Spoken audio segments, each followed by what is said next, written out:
ఆలోచనలు, ఊహలు, ప్రణాళికలు వేసుకుని మానవుడు బ్రతకొచ్చు. కానీ అవి సాధించాలంటే ఖచ్చితంగా దేవుని యొక్క సెలవు కావాలనేది మానవుడు గ్రహించాలి.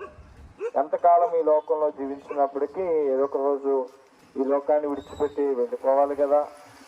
ఇది నాది అని మానవుడు అనుకోవడానికి ఏది మానవుని దగ్గర శాశ్వతంగా ఉండలేకపోతా ఉంది.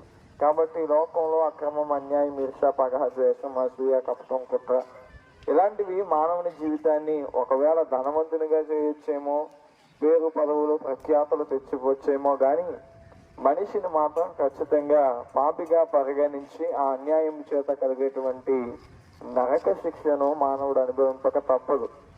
కానీ మానవులందరూ పాపులని గుర్తిరిగిన దేవుడు మానవుల యొక్క రక్షణార్థమై ఈ లోకానికి వచ్చి కలువరి శిలువలో పరిశుద్ధమైన రక్తాన్ని చెందించారు. ఆయన రక్తము వలన సర్వ మానవాళికి విడుదల, విమోచన కలుగుతూ ఉంది.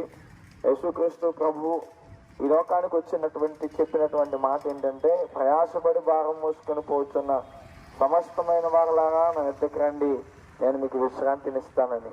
ఆయన ఇచ్చే నెమ్మది, ప్రశాంతత భూలోకంలో శరీరానికి సంబంధించినది మాత్రమే కాదు, కానీ నిత్య రాజ్యంలో యుగములు నీ ఆత్మ సంతోషంగా ఉండడానికి ప్రభు అని వెళ్తూ నీ పాపాన్ని పరిహరించడానికి లోకానికి వచ్చారనే సర్వసత్యాన్ని మీరు గ్రహించండి. ఈ మాటలు ఎవరి కోసమో అనుకునే కంటే ఈ మాటలు నీ కోసమే అని నువ్వు భావించగలిగితే ఖచ్చితంగా దేవుడిచ్చేటువంటి గొప్ప సమాధానాన్ని నీ జీవితంలో నువ్వు పొందుకుంటా.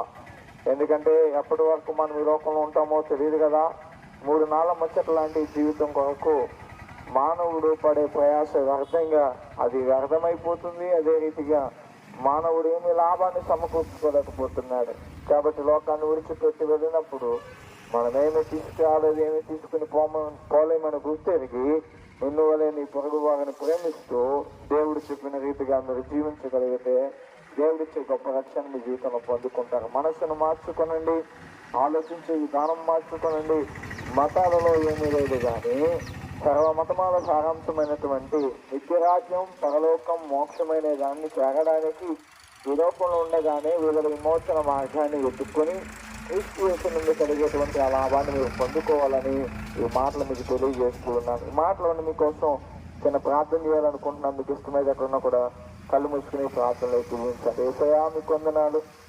ఈ నడిరోడ్లు నిలబడి మా ప్రియులైన వారి కొరకు ప్రార్థన చేస్తూ ఉన్నాం. కొద్ది మాటలు సత్య సువార్తగా ప్రకటించాం. వెనబిడ్డల జీవితంలో పాపకి రక్షణ, ఆరోగ్యకి స్వస్థత మీరు అనుగ్రహించండి.